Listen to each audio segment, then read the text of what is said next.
What's going on, bottom line viewers and NFL bettors? It's Mitch back here with another NFL best bets video for week number 1 of the 2022 NFL season. I know you're excited. It's week 1. You want to bet on every single game, and I'm here to help you find the best ways to attack week 1 of this NFL season and the rest of this NFL season. But we're going to start strong in week 1. These are my favorite totals to attack in week 1, the best over-unders to bet. Gronk, spike the like button, subscribe, and don't forget to check out my other best bets videos on the channel. Let's roll with pick number 1, which is the Philadelphia Eagles and the Detroit Lions. I'm taking this one over 48.5. I really love the Philadelphia Eagles entering this season. I'm very high on their offense this year. I feel like they're going to have one of the strongest rushing attacks once again this year. But it's not what it's about in this game. I'm not loving the rushing attack to go over. I'm loving the passing attack to go over. And I love the proposition of A.J. Brown, Devontae Smith, Dallas Goedert, Kenneth Gainwell, Quez Watkins versus a subpar secondary, a subpar pass defense. One of the worst pass defenses in the NFL, in my opinion, on paper entering 2022, the Detroit Lions. I think the Philadelphia Eagles come out and shock a lot of people by going a little bit more pass heavy. And I feel like Jalen Hurts attacks the weak perimeter corners and slot corner, for that matter, of the Detroit Lions. A.J. Brown, big game for him. Devontae Smith, big game for him. It's as simple as the Lions don't have the matchups. They don't have the men. They don't have the individuals that can cover these players. They simply do not. On top of that, the Lions, maybe they're looking for an improved pass rush this year while they're facing the best offensive line in football by many accounts, including my own, the Philadelphia Eagles, a fully healthy offensive line. I also love the Eagles' ability to run the ball in this game due to the fact that I'm just not in love with the Detroit Lions at linebacker. I don't love their linebacking speed. I don't love their ability to flow sideline to sideline. I think that makes life difficult on the Lions to stop Jalen Hurts running or throwing the football. And I love the Eagles to score a ton of points in this game. On the other hand, you have the Detroit Lions. The Detroit Lions, a team that I think their offense is underrated by most people. The offensive line is one of the best in football. You could probably put them at number 2, number 3 in the NFL, right behind the Philadelphia Eagles. And that is big in this game because the Philadelphia Eagles have a very strong defensive line. They're counting on that defensive line to impact the game first and foremost and to stop opponents. If that defensive line does not make an impact early in this game, Jared Goff's going to become comfortable. We know that Jared Goff, when he's comfortable, he's effective. And I believe that against a defense that likes to play a ton of soft zone coverage, at least based on last year, the Philadelphia Eagles, Goff's going to have time because of a great offensive line, and he's going to be able to dink and dunk his way down the field, throwing the football to DeAndre Swift, TJ Hawkinson, Amon-Ra St. Brown, find those matchups and be able to deliver. You know, maybe the occasional big play down the field, but due to James Bradbury and Darius Slay, I do believe that will be limited. I think that Goff is going to make his way the way that he usually wants to, which is just short little passes that move the chains, while the Eagles are more explosive. You could see the Eagles get a lead, and then the Lions surge back as they did many times last year and make this soar over in this game. I love it. The second over that I love, because I know that you guys specifically want to bet overs. Who really wants to bet unders? We're going to get to 3 unders that I like here in a second, but my second best bet for the totals this week is another over, and I really like the over for the Raiders and the Chargers. It's very chalk, it's very square, so to speak, but I do like the over in this game. It's over 52. Now, over 50 point totals in general in week 1 have hit at a 60% clip. So that is a very interesting statistic. Whenever something can hit at 60% that way, that is something to definitely lean into. The Raiders and the Chargers are 2 offensive first teams. What I love about this game is that I believe that the Chargers are very aggressive. I don't think Brandon Staley's going to learn his lesson, so to speak, and start punting the ball in advantageous positions with Justin Herbert. I also love the Chargers in terms of their depth at receiver. I think Palmer is heavily slept on as a playmaker in this offense. I think he can attack the depth of the Raiders cornerback position, a one position that I like, but a position that definitely can be taken advantage of. Mike Williams, Keenan Allen are good football players, and they can get open and they can make plays, and Mike Williams is very explosive down the field, so Herbert's going to make crazy plays scrambling out of the pocket. With the pressure that's on him too by Crosby and Chandler Jones potentially, he's going to be able to, make that extra guy miss, avoid a sack, make a big throw down the field, which leads to, big plays, explosive plays, and more points. On top of that, we've got Rashawn Slater at left tackle, should at least kind of negate one of those pass rushers. I am a little concerned about the right side of the line, but I feel like Austin Eckler out of the backfield could be a challenge for the Raiders to cover. I feel like Palmer's matchup could be advantageous. I also feel like that scramble drillness of Justin Herbert is going to be difficult to deal with. I also like how aggressive the Chargers are. So they're going to go for it a lot. They're going to be very pass heavy, and that leads to more points overall. I also feel they'll want to get ahead in this game. They'll want to be aggressive because the Raiders are an offensive team that are very explosive. You look at the weapons they offer: Darren Waller, Hunter Renfrow, Devontae Adams. Everybody's been talking about it, including Josh Jacobs. This is a team that has a ton of talent on offense. They have Josh McDaniels, a coordinator that nobody really knows what he's going to do with the Raiders this year. And I think he's going to explode onto the scene. I think Derek Carr is ready for a huge year. And I think that starts from week 1, just as it did last year versus the Ravens, where that was a game that went for huge points. I feel like this game in perfect conditions in Los Angeles, ready for big points. Carr, I think, is going to have a great matchup with Devontae Adams because Devontae Adams will not be facing J.C. Jackson. He's going to be facing Michael Davis or Asante Samuel, which is going to have a trickle-down effect to Hunter Renfrow, Darren Waller, and the rest of the offense. I also believe that McDaniels is going to be able to run the ball on the Chargers a little bit because of what he did in New England last year versus the same Chargers team. A little bit different personnel, but same goal. I think that the Raiders are going to score a ton of points. I think the Chargers are going to score a ton of points. I could easily see one of these teams getting to the 30s, and that's why I'm taking the over 52. My third over-under best bet is the New York Jets and Baltimore Ravens under 44.5.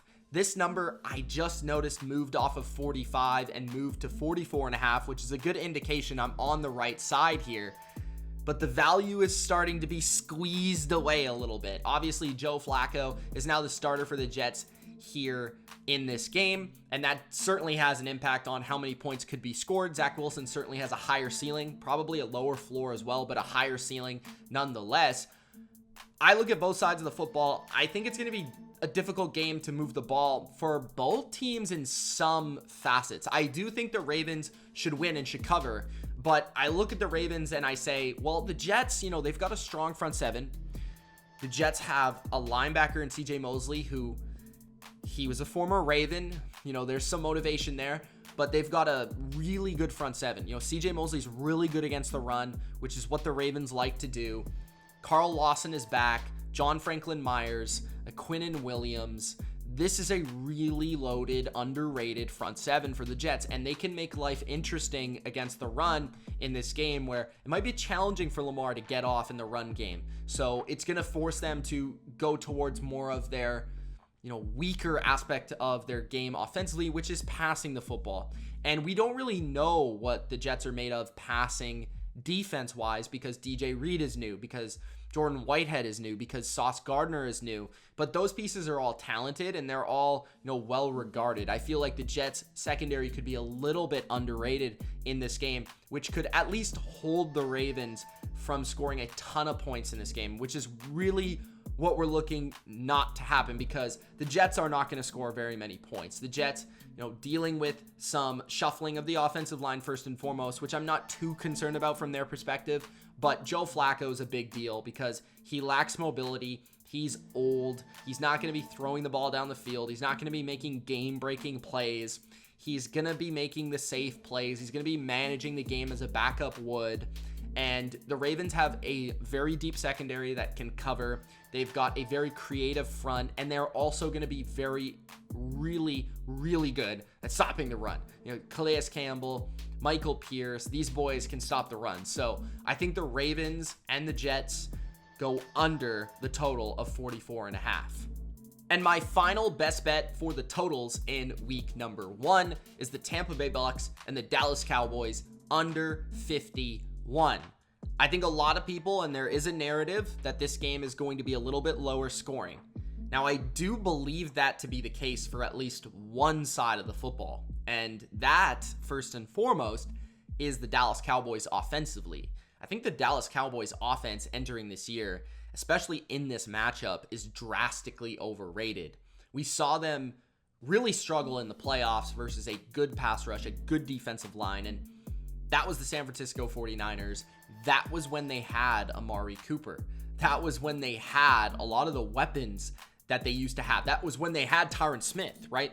They were healthier, they were better, they were more talented on that side of the ball, and they very much struggled versus an elite defense. The Tampa Bay Buccaneers this year, I project to be an elite defense. And I understand that the Dallas Cowboys ripped them up last year, but that was a different Bucs defense. That was an older Bucs defense, and they were also dealing with injuries at that time, and that was a very wacky game. If you go back and look at the stats and look at what happened, it was very fortunate that way. But I view this game as the Bucs defense arriving this season. You look at the front seven of Vita Vea, who dominated the matchup last year and was really the difference between the Bucs and the Cowboys last year. Really came through with a ton of key pressures to really seal that game. Akeem Hicks is another addition to that interior that could make life difficult on the interior of the Dallas Cowboys. One that's probably going to have backups involved and a center who is not typically good at defending power rushers. Better at defending finesse, not better at defending power, which is what Hicks and Vita Vea are. So I could see them struggling to defend the interior push of the Bucs, and that's not even mentioning the offensive line play at the tackle position, whether it's Tyler Smith or Jason Peters and Terrence Steele.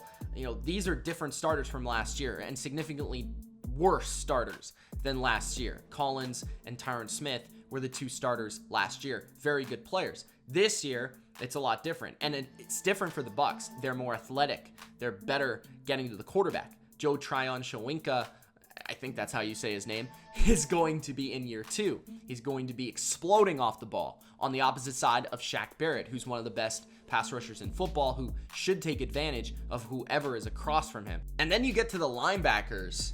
A linebacker position where Devin White can create pressure from his blitzing position. He's also apparently looked great in training camp, covering tight ends, covering running backs. He's very fast. He's very motivated this year after a down year last year. He's going to be a real problem in the run game for Dallas, just flying everywhere. Levante David's fully healthy, probably going to be on Dalton Schultz for much of the game, which is one matchup that I feel like Tampa Bay can handle here, because a lot of the attention in the passing game is going to be on Dalton Schultz and it's going to be on Carlton Davis. It's not going to be spread thin between all of the different weapons that they had last year: Michael Gallup, Amari Cooper, Dalton Schultz, CeeDee Lamb. They can focus on bracketing CeeDee Lamb. They can focus on taking away Dalton Schultz in certain concepts and certain formations. So it's going to make life easier, on top of having, the smartness, the intelligence, this is the real word I'm going for, of Logan Ryan back there, who can decipher Dak Prescott, who played for the Giants, who can see what they're going to do. On top of that, you've got just a deeper, better, more mature secondary in Tampa Bay. I just feel like Tampa's defense is super underrated this year and is going to explode in this game. So I think they're going to hold the Cowboys to a reasonable margin of perhaps 20 points, maybe a little bit under that, maybe 17. I wouldn't be shocked by that. So then you've got the other side of the football, where I'm a huge, Brady fan. I'm a huge Bucs offense fan, and I do think that they're going to be able to move the ball better than the Cowboys for sure.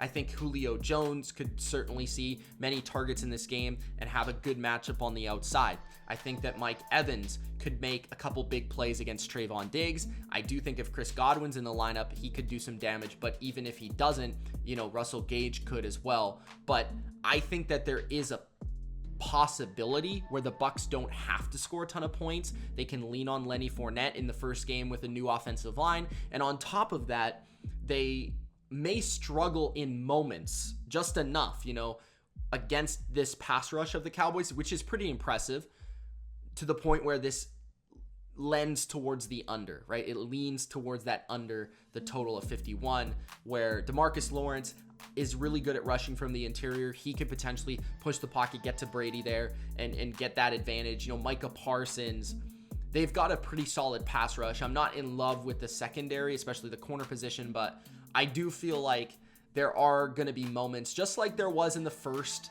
matchup last year in week 1, where the Cowboys defense wasn't as bad as we thought, and it continued to get better throughout the year. Dan Quinn's a creative coordinator. He's played Brady many times. Brady's going to know what's coming, but he's going to know what Brady wants. So it's going to be an intriguing matchup from that standpoint. I do think that I really trust the Bucs defense to have a big game, and I think that is going to allow pressure to come off of the Bucs offense, and I think that as well is going to lend towards maybe sloppier play calling, which also lends towards better defense for the Dallas Cowboys. And I think from that game script standpoint, this should be an under for this game. So those are my best bets for week number 1 in terms of over-unders, in terms of totals. If you guys missed out, make sure to check out my spread picks, my best bets there, and also my parlays, which should be coming out tomorrow. Check that out, guys, and I appreciate you watching. Gronk, spike the like button, subscribe for more. It's Mitch. Peace.